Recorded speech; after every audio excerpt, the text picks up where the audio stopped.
So we finished it the last session with an example that we considered one example from the England in 1954 example. That example was given that income group, upper income group, middle income group, lower income group from the two generations. One is called parent generation, another one is that present generation. The probability was given in terms of in the form of matrix. That matrix is given to you. Probability of U2 given U1, U2 given L1, U2 given M1. I defined what was M1, U1, M1, L1, what was U2, M2, L2. Then we try to calculate. We showed that the probability of U1 was 0.10. It was given to you, and we found that using theorem of total probability that I defined. Probability of A equal to summation over I equal to 1 to n probability A given Bi into probability of Bi. So using that result, we proved that probability of U2 equal to 0.07. So that is one of the applications, real life applications of the theorem of total probability. Now just reversed result, that is Bayes theorem. In the theorem of total probability was that you have a sample space, you have the partition B1, B2, Bn, and you want to calculate probability of A is the set, A is a particular event, probability of A in terms of probability of Bi and probability of A given Bi. Probability of Bi's are given to you, probability of A given Bi's are also given to you. So, but in the Bayes theorem, the problem is different. The problem is completely reverse in some sense. What you want to do, you want to know, given A, what was the chance that the Bi happens? That means, if you think about the earlier example, suppose it is given that the next generation belongs to upper income group, then what was the probability that the earlier generation was from his or her earlier generation parents were from the earlier the upper income group or middle income group. So probability of in the matrix, if you try to recall that matrix, the matrix probability was given that probability of U2 given U1, probability of M2 given U1, probability of L2 given U1, probability of M2 given U1, all those probabilities given the first generation. Now you want to calculate probability of U1 given U2.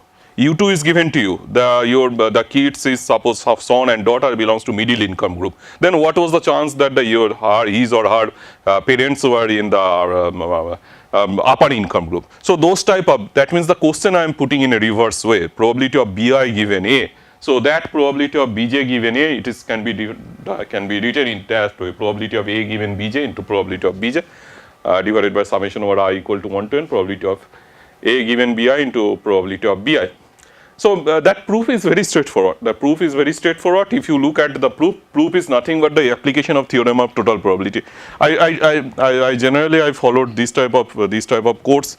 Generally, I don't want to discuss the proof, but in this course, I gave all the proofs of all those results. So just I want to give you some impression that how it will be. So probability of Bj given A equal to probability of Bj intersection A divided by probability of A. That is the definition of the conditional probability. So Bj intersection A, you can always write probability A given Bj into probability of Bj, and probability of A, you know that is a expression of the theorem of total probability. So that is called the Bayes theorem. Okay. So now I want to discuss one example that is also studied in UK in 1982. That is related to the breast cancer. Suppose that example gives you the impression that how conditional probability works essentially. What is the difference between conditional probability and unconditional probability?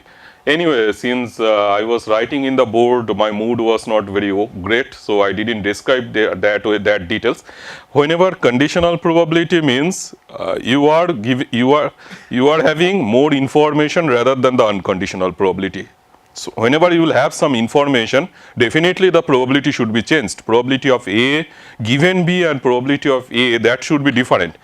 It will be equal whenever A and B are independent, that is different issue. But in general, whenever given B means the information of the B is given to you. So in that case, the probability should be different. So this is one of the nice examples that how in reality what we generally think, the misconception and what exactly happens. Suppose plus denotes the having breast cancer, minus denotes the not having breast cancer, and D is test is positive. Suppose someone has some problems and going for the test, and D is test is positive. Probability of positive is 0.01. It is fine. 1% population has breast cancer, and probability D given plus, that is given to you 0.8. That means if someone has breast cancer, then test is will be positive. That probability is 80%, 0.8. And if someone does not have breast cancer, but although the test is getting positive, that is coming 0.1, 10%. And probability of minus is definitely 1 minus probability of plus. That means not having breast cancer, that is equal to 0.99. That also makes sense. 99% they don't have any problem. Now we want to check that whenever test is positive, what is that means we want to calculate the probability of having breast cancer given the test is positive. Okay. If someone has breast cancer, then test is positive, that is 80%. We want to check that whether it is correct or not. And that, first of all, before doing the all mathematics, I want to just tell the story. Since probability D given plus, it is 0.8, it was asked around more than 300 doctors that what will be this probability. That means if someone test is positive, what is the chance of having malignant? That question asked to more than 300 doctors, and more than 75% or 80% doctors told that 75% chance is that the patient will have the breast cancer or malignant. So this type of answer they got. But if you calculate by the Bayes theorem, that is nothing but the probability plus given D is test is positive, the having breast cancer. Just use the Bayes theorem. And we got it 0.747, that is 7.5%. But doctor had a belief that 75% chance that if the test is positive, the person will have the breast cancer malignant. But the actual theoretical result is 0.0747, just 7.5%. Just try to think about, apart from the mathematics, one thing is happening, possibly doctor, they don't know mathematical science, that is clear. The reason is that this probability of minus is 99%, and among those 99% people, they are missing 10%. This is a huge proportion. 99% person don't have any problem, but even after that 10% is giving that the test is positive. That means they are detecting as a cancerous patient. So that is horrible situation. That horrible situation, doctor didn't think about that, and that's why whenever they were asked, they mentioned that they thought that the 75% people will have, if the test is coming positive, then the breast cancer chance is 75%. But this is not the case. That is only 7.5%. So that's why medical test, personally, I don't believe. Anyway, so this is one of the very nice real example I feel that about the Bayes theorem, that what our perception, what actually happens sometimes. Okay, and not sometimes, very often it happens. In fact. Now I want to go back to the few mathematical parts. That means some definitions. A and B are two independent events, if and only probability A given B equal to probability of A. That makes sense. That makes sense because of the fact, given V, if A and B are really independent, the English word independent, then A should not depend on B. Then unconditional probability should be equal to the conditional probability. So probability of A intersection B equal to probability of A into probability of B. That is because of the multiplication rules. You know that is the definition, and from that it follows. And moreover, we have a few facts. Few facts is that if A is independent of B, then A complement is independent of B. That we proved. And those are few more results. A is independent of B, then A intersection A is independent of B complement, and A independent of B means A complement intersection B complement. Now there are a few more concepts that is called pairwise independent and mutual independence. If you try to recall what I discussed in the last talk, in the last session, I discussed something about the three many random variables, mutual independence, pairwise independence. Here I am not concentrating on the random variables. Here, at least for the events, what is happening, just I am telling. Suppose we have n many events, they are pairwise independent. If you take the two events arbitrarily, that will be independent. Probability of ai intersection aj equal to probability of ai into aj for all I not equal to j. And mutual independence, whatever combination you can choose, whatever permutation you can choose, that will be the joint events. That means intersection can be written as the product of the probabilities. That will give you the mutual independence. And one remark is that mutual independence implies pairwise independence, but reverse may not be true. Okay.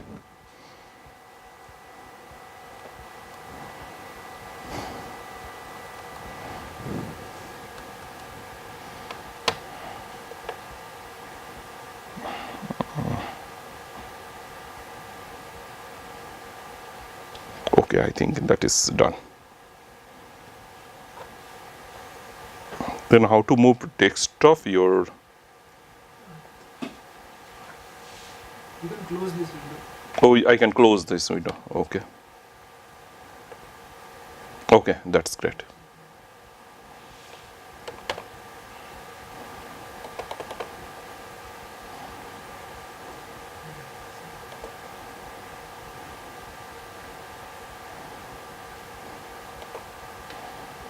Now I want to give one counter example, that is just because of mathematical interest, that the what I said, the mutual independence implies pairwise independence, but pairwise does not imply mutual independence. That suppose omega equal to 1, 2, 3, 4, and I am defining in this way: a1 equal to 1, 2, a2 equal to 1, 3, a2. These are given in all textbook. Most of the many textbook has this example. a2 equal to 1, 3, a3 equal to 2, 3. Then probability a1 intersection a2 equal to 1/4 and product is 1/4. These are pairwise independent, but if you look at the a1 intersection a2 intersection a3, that is equal to, there is no element, probability of null set, that is equal to 0, but that is not equal to a1 a2 a3. So that is pairwise independence, but not mutual independence. But my one point I want to mention, this is an example case for the discrete case, but continuous case, this is very difficult to construct this example. Whatever the books, any textbook you will see, try to look at all those examples based on this type of coin tossing, dice throw, all those things, but you rarely see any example related to the continuous case, because continuous case required advanced mathematics techniques, all those things you require. Now I want to say something new concept, that is random variable. So probability means, so just try to think about the skeleton of the what we discussed so far. We started with the some applications of the probability. Then we discussed what is sample space, what is event, what is probability function. We discussed classical definition of the probability, we discussed relative frequency approach of the probability, and then we discussed something about the classical approach, that means then relative frequency approach. We defined the modern based approach, modern approach of the probability, 3 conditions. Then we discussed few inequalities, Boole's inequality and Bonferroni's inequality, that I discussed why those inequalities are important. Then we moved to, after Bonferroni Boole's inequality, we moved to theorem of total probability, and we discussed one example related to the income group. Then the next part is that we discussed little bit about the conditional probability, otherwise theorem of total probability is not possible. Then we moved to Bayes theorem, and Bayes theorem also we discussed one example related to the breast cancer, and then independence, concept of independence. So I think for the probability purpose that is good enough. Now I want to discuss something about the random variable, that is also crucial concept, crucial component in the probability theory. What is random variable? Start with an example. Suppose a coin is tossed thrice. Then in that case, typical, that example we considered earlier. A person is walking. There are 3 signals. One is red. Another one is green. Green means you will continue. Red means you will stop. So in that case, this is typical that example. A coin is tossed thrice. Then we will have this sample space. Now random variable is defined is a real valued function from mapping from omega to real line. Okay. So suppose we are defining x is a random variable, number of hits in the outcome. let omega equal to omega 1, omega 2, omega 8. So, go back to the earlier page. So, suppose your first outcome is small omega 1. So, x omega 1, x denotes the number of heads. So, that is equal to 3.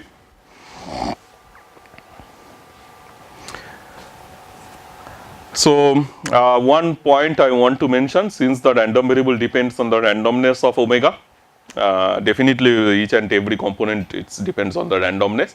So, we can think about each number what we are getting, x omega equal to 3, next x omega t equal to say suppose 2. So, in that case those are things you can think about, these are all random number. Now, you know little bit, all of you have the mathematics background at the high school level. So, you know function can be two way you can think about, continuous function, discrete function, that discontinuous function. So, I am not considering differentiability or smoothness, at a very lower level I am thinking continuous and discontinuous. So, random variable also you can think about 3 or 4 ways, at least initially you can think about 3 ways. One is discrete random variable, one is continuous random variable, another one is mixer random variable. Mixer means discrete and continuous.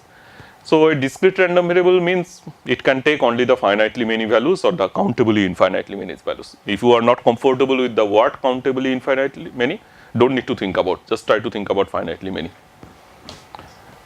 So,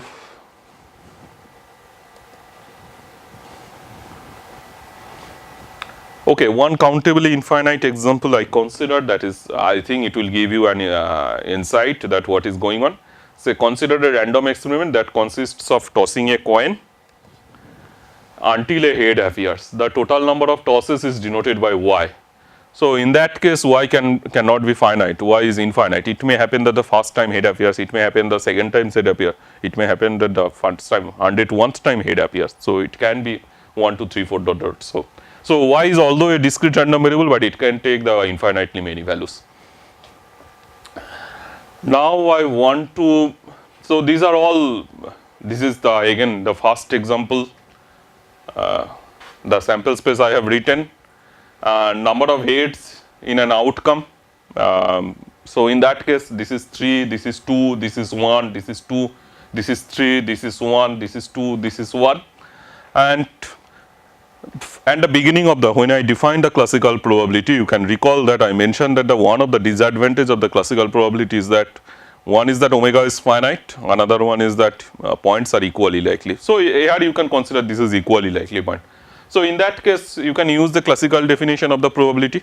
So, probability of x equal to 0 1 by 8, probability of x equal to 1 3 by 8, probability of x equal to 2 3 by 8, probability x equal to 3 equal to 1 by 8.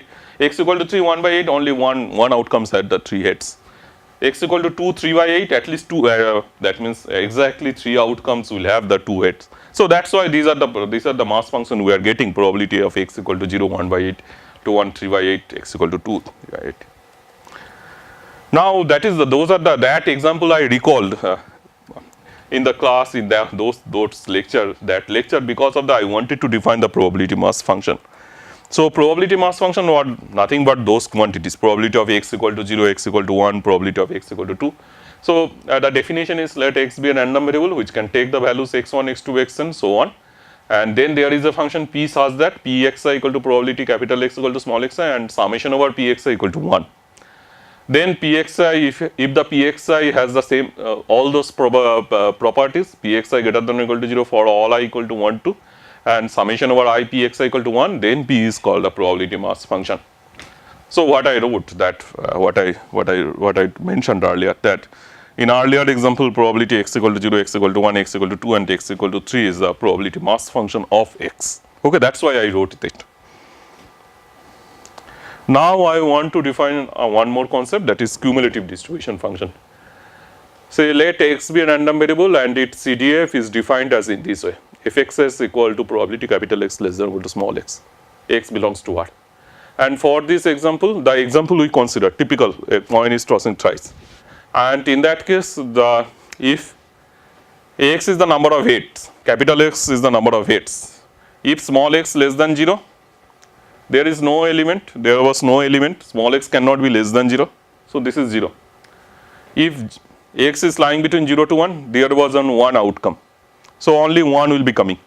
How many times the head appears? One time, that is 1, so probability is 1 by 8. If x is lying between 1 to 2, how many of them has the number of head appears 1 or 0? 3 plus 1, that is 4 times, 4 by 8.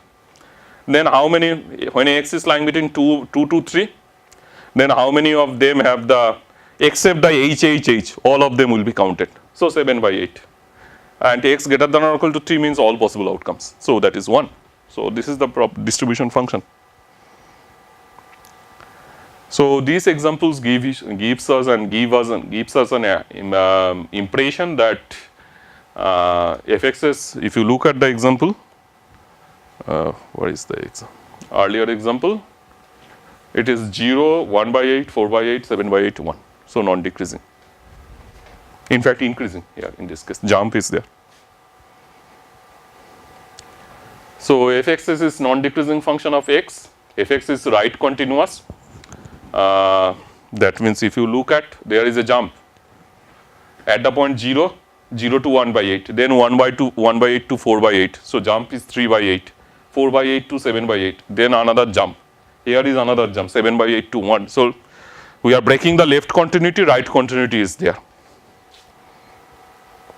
And x tends to infinity 1, x tends to minus infinity 0. That's also clear. X tends to minus infinity 0, x tends to infinity 1. Okay, great.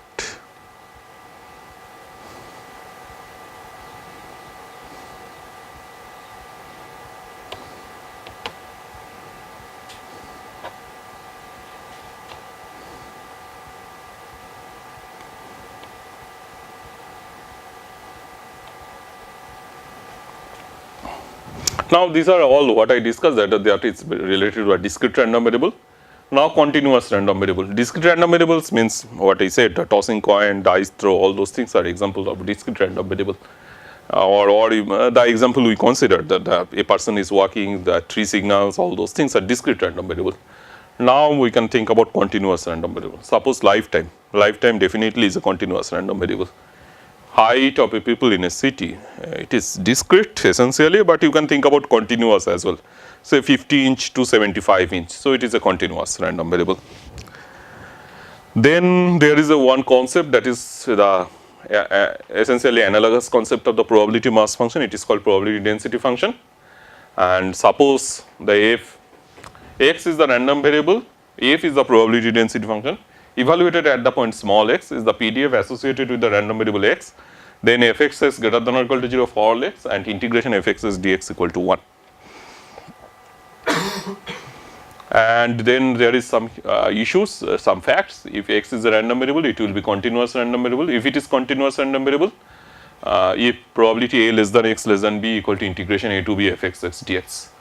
And the definition of cumulative distribution function same, fx is equal to probability capital X less than or equal to small x. It does not depend on the nature of the random variable, whether it is discrete, continuous, whatever. This is the definition, but in case of continuous we can write in this way, minus infinity to small x fx dx.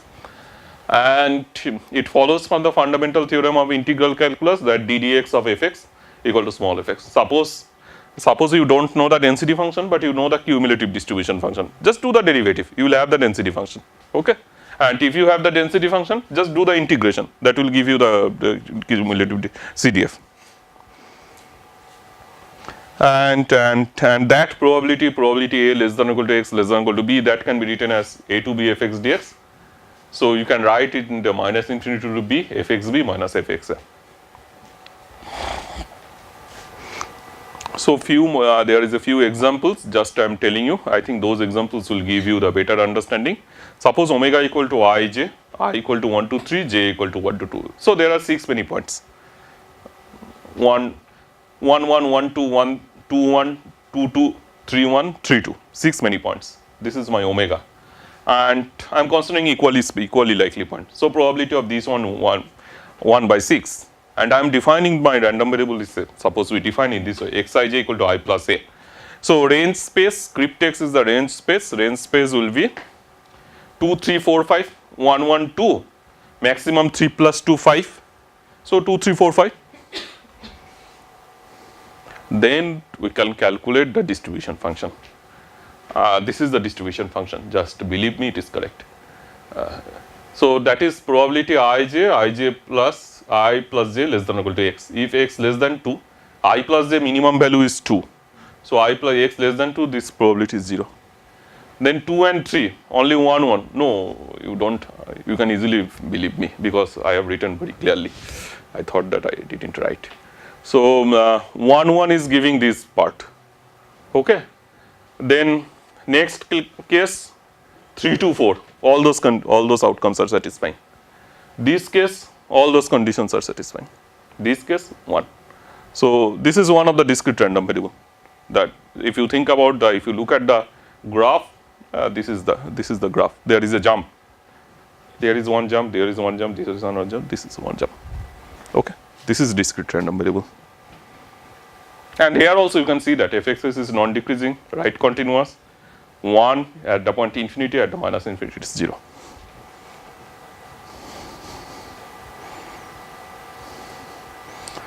Now, okay, this is also discrete but countably infinite. I am skipping it. This is I think better example. This is continuous. Say omega equal to AB closed interval.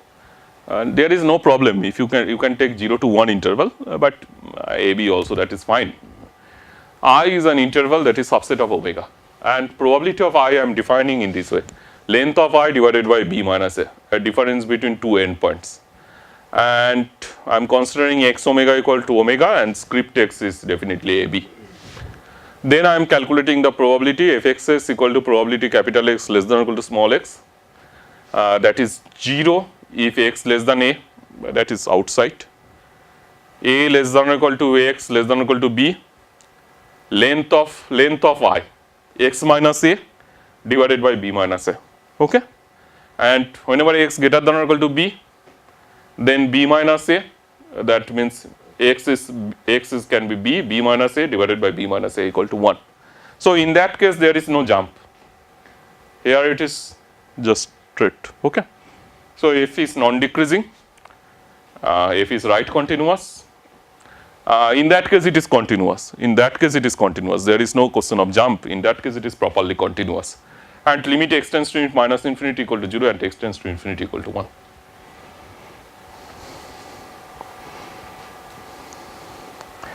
Now I want to give you another interesting case. This is mixture of discrete and continuous. First one was discrete, second one is continuous, third one is mixture. So omega equal to 0 to 1, I am putting one half at the point 0, and I is a subinterval 0 to 1, and probability of I is length of I divided by 2. Okay, that is a nice probability function, I am telling you, because of the fact this is non-negative, half length cannot be negative, so it is a non-negative, and if you do the, what happens?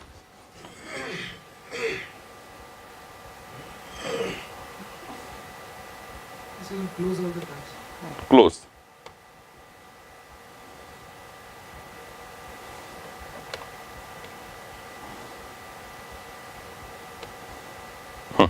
Fine.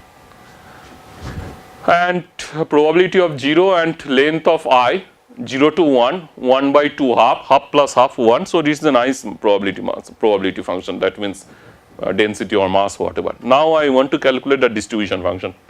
If x is less than 0, there is nothing, so 0. X equal to 0, half is coming. X 0 less than 1, so x minus 0 divided by 2, x by 2 plus half. And if x greater than or equal to 1, then it is 1, there is no problem. So here it is, if you think about, at the point x equal to 0 there is a jump, and remaining part it is continuous. Okay, so it is a mixture of discrete and continuous. Now I want to say something, a very deep mathematical result. That is proof is long, but this is true. Suppose f(x) is satisfying. f(x) you don't know what is your f(x). Just you have a function f(x) and f(x) is satisfying these three properties. So that implies that f(x) definitely a distribution function of some random variable. So some random variable definitely there exists, whose distribution function is f(x). Okay.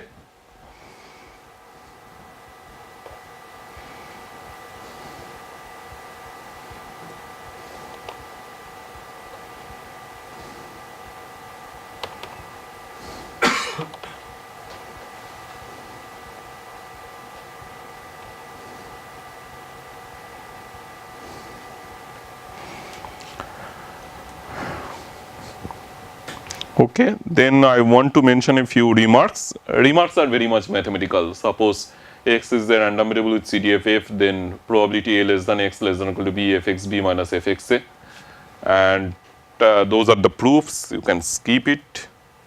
And if x is a continuous random variable, don't need to think about what is the probability of x is equal to a fixed point, or not only one fixed point. If a finitely many fixed point, that probability will give you essentially 0. So you don't have to think about that.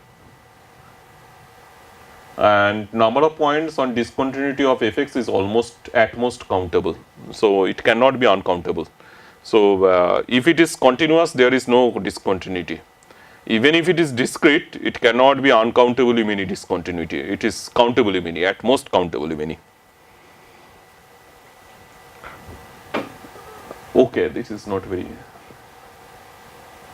Just I wanted to give few more examples so that it will be transparent to you.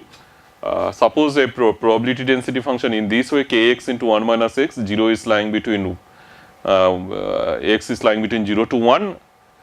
Then you can see that fx is non-negative and integration equal to 1. So it is a proper probability density function. And what is your k? K will be, you can find integration 0 to 1, that is equal to 1. That will give you the k equal to 6. Okay, it should be equal to 1, that if and only if I forgot to write. And fxs also does, sorry, cumulative distribution function also 0 if x less than 0, there is nothing. If x is lying between 0 to 1, then it is this one. If x greater than or equal to 1, this is equal to this one. And what I said, that the distribution function, the example I gave, that is mixture of two distribution, discrete and continuous. So any distribution function can be written as a combination of the continuous and the discrete part. We can write it more. Continuous can be written again in two parts, absolutely continuous and singular, but I don't want to in that details. So one is continuous part, another one is the discrete part. And if alpha equal to 1, alpha and 1 minus alpha is the coefficient. You can check that. If it is a discrete, if it is a distribution function, if it is a distribution function, it will be a proper distribution function. With that properties, you know the properties of the distribution function. Right continuous, non-decreasing, limit x tends to infinity minus 0, limit x tends to plus infinity, that is 1, that will satisfy in this case also. Okay. And the example we considered in that case, you can check that. We got it, this one, and in that case f dx, there are two components. I mentioned that there is a that is the mixture of two parts, discrete and continuous. F dx equal to 0 if x less than 0 and 1 if x greater than or equal to 0. F cx equal to 0 if x less than 0, x lying between this and this. This is the continuous distribution, this is the discrete distribution, alpha equal to 1. And what was the remark? This concept can be extended for finitely many, in fact countably infinitely many distribution functions. Notationally, what we can write, if fxs equal to summation over I equal to 1 to infinity alpha I f I x, where alpha I greater than or equal to 0 for all I, and summation over I equal to 1 to infinity alpha I equal to 1, then a fxx will be the nice distribution function. This is a mixture of the different distributions. Of course, you have to, each components should be a proper distributions.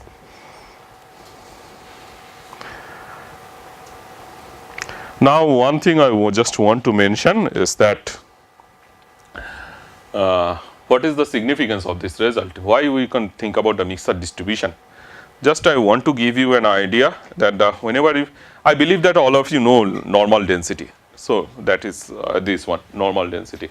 In the case of normal density, this is unimodal, only one mode. But just try to think about a density function is not unimodal. This is some sort of bimodal. There are more than one local maxima, or 3 or 4. Then definitely you can try to think about, if you want to feed that data into the distribution, you have to consider two distribution, mixture of two distributions. That's why mixture distribution is so crucial. For example, what I draw. If you look at the histogram, generally we don't see this type of histogram in the typical example. When we discuss, our histogram is essentially this way. So that's why you always think about the density function is symmetric or something like that. But there are several occasions, there are several situations whenever you will have the data. If you draw the histogram, that histogram will have two peaks. So if you want to feed this type of data into the distribution, you have to consider the mixture of two distribution. One component of the distribution is this part, another component of the distribution is this part. Okay. So now my point is that they are very nice to learn mathematical fact, all those things. But the point is that whenever you will have the data, what is your first task to do with the data? You will just plot the data. First task is the scatter plot. Second plot is to draw the histogram. Try to understand from where the distribution the data came. So if you see that the data is nice, one peaked, that is fine. But if you see that the data has 2 or 3 or multi this type of ups and down, local maxima, minima, then try to feed the data with the mixed distributions. So this is the concept. That's why mixed distributions is very crucial in the real life also. Now I want to define one more thing mathematically, that is expectation. That is the definition is called expectation. Expectation is suppose x is a discrete random variable, x is x1, x2, xn, and probability of x equal to xi, mass probabilities are given to you. In that case, expectation of gx is defined is this way: summation over k equal to 1 to infinity gx k pk. If gx equal to x, that is the definition of the expectation, summation over x k pk, provided this is finite. And if x is a continuous random variable with PDF this one, then expectation of gx equal to minus infinity to gx fx dx, provided this is finite. What I wanted to say, expectation I discussed in the class as well. Expectation means generally we think about always mean type of thing. Why it is mean? That is the main question, is that why it is mean.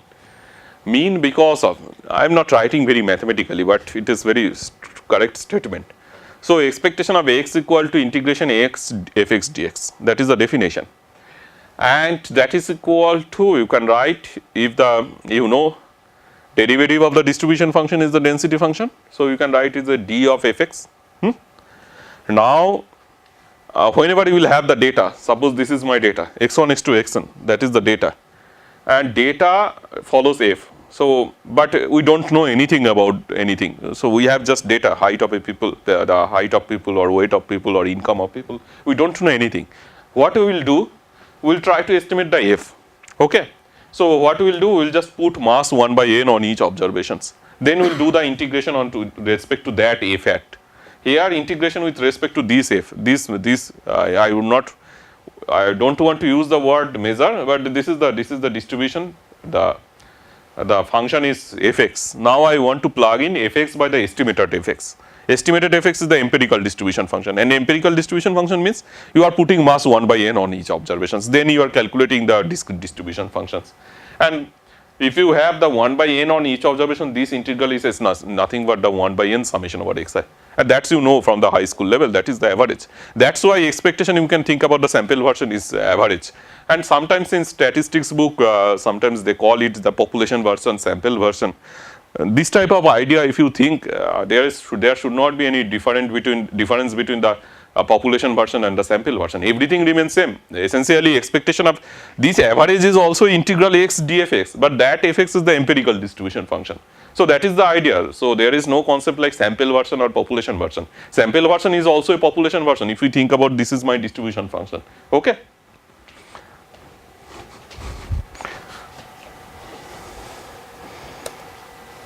For some special cases, gx equal to x, expectation of x mean of the distribution, gx equal to x to the power n, then it is nth order moment about origin, gx equal to x minus a whole to the power n, nth order moment about a, mu n equal to expectation of x minus expectation of x whole to the power n, nth order central moment, and if you put n equal to 2, that is the well known variance.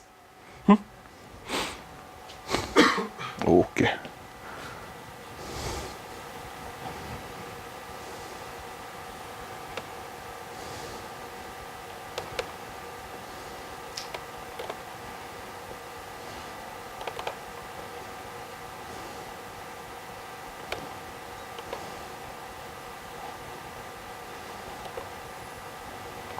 Now I want to discuss one more example related to expectation, that is called St. Petersburg paradox. St. Petersburg. What happened essentially, Jacob Bernoulli went to Russia in St. Petersburg, and he faced this problem. Then he realized that expectation doesn't have always, the way I said that the expectation is the counterpart of mean, it is not like that always. So that was a game it happened in Pittsburgh.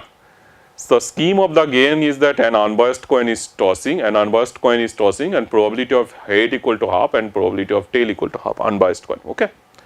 And the stake is that start with a $2 and double whenever every time head appears. So if tail appears for the first time, just you will have the $2.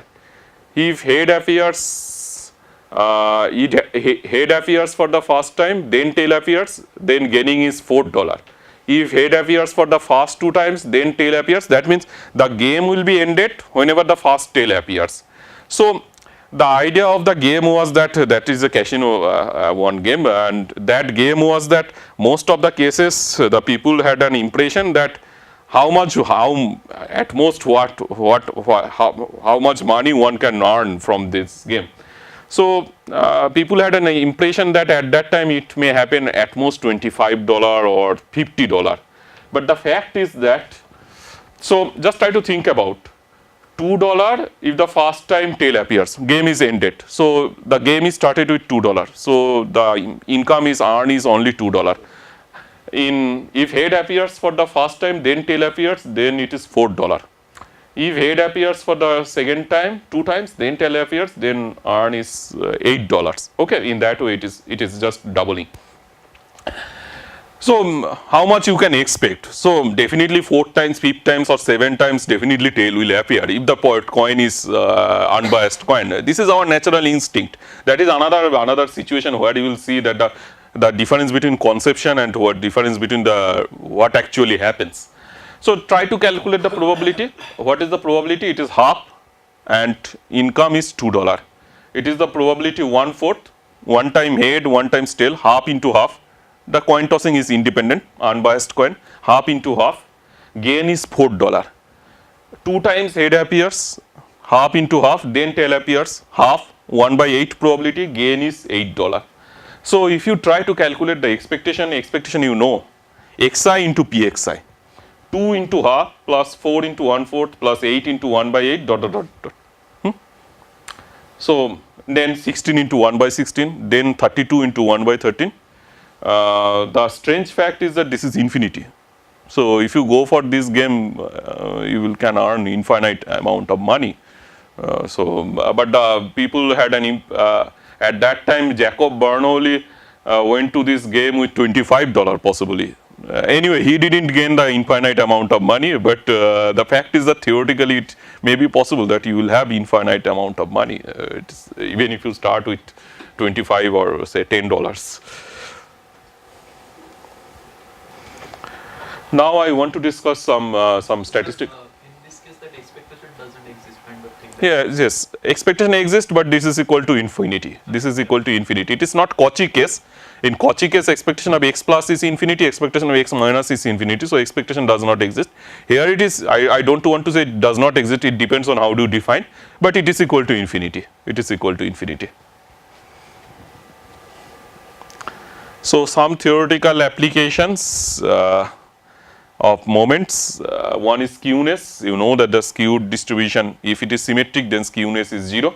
I wrote it is slightly wrong. After the class I noticed that it should be x minus expectation of x whole cube. Okay, I wrote it wrong. And there is one question is that if f is symmetric about 0, then expectation of x to the power or any ordered moment will be equal to 0. So natural one question is that why I am thinking about odd only third moment. So in principle you can think about any moments, any ordered moment, 5, 7, 9, 11, there is no problem, but in literature generally we consider third order moment divided by variance by 3/2, and 3/2 we make it just because of unit free way you want to make.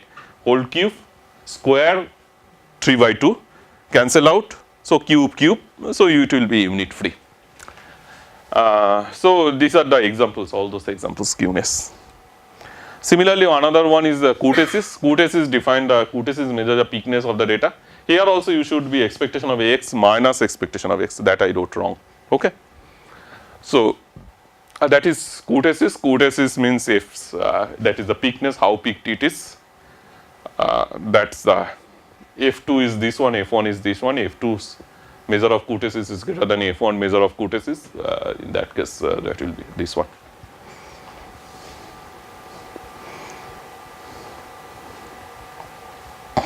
Another way I can think about if moments exist and the moments can uniquely characterize the distribution.